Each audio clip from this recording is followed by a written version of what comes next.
सुप्रसिद्ध उद्योगपती मुकेश अंबानी यांच्या एका वक्तव्यानंतर आता संदीप देशपांडे यांनी प्रतिक्रिया दिली आहे। फक्त गुजरातीच असाल तर मग महाराष्ट्रामध्ये तुमचं काम काय? जर तुमची कंपनीच गुजराती असेल तर बोऱ्या बिस्तारा गुंडाळा, तुमच्या एंटिलियाचा गाशा गुंडाळा आणि गुजरातला जा।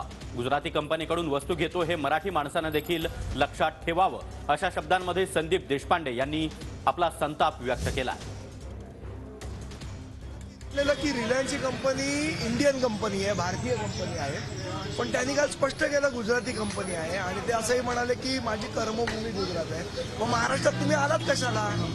इथे जमिनी आमच्या मराठी माणसांनी दिलेल्या आहेत तुमची कंपनी उभारण्यासाठी, आणि तुम्हाला जर वाटत असेल ही कंपनी गुजरातची आहे, सगळा बाड विस्तारा गुंडाळा, तुमचा अँटेलिया पण गुंडाळा आणि गुजरातला जाऊन बसा। महाराष्ट्रात तुमचं काम काय?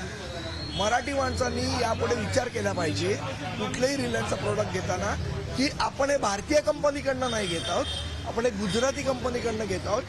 आणि यांचा जर उद्देश फक्त गुजरातचा विकास करण्याचा असेल तर महाराष्ट्रात तुम्ही काय करताय हा आमचा प्रश्न आहे।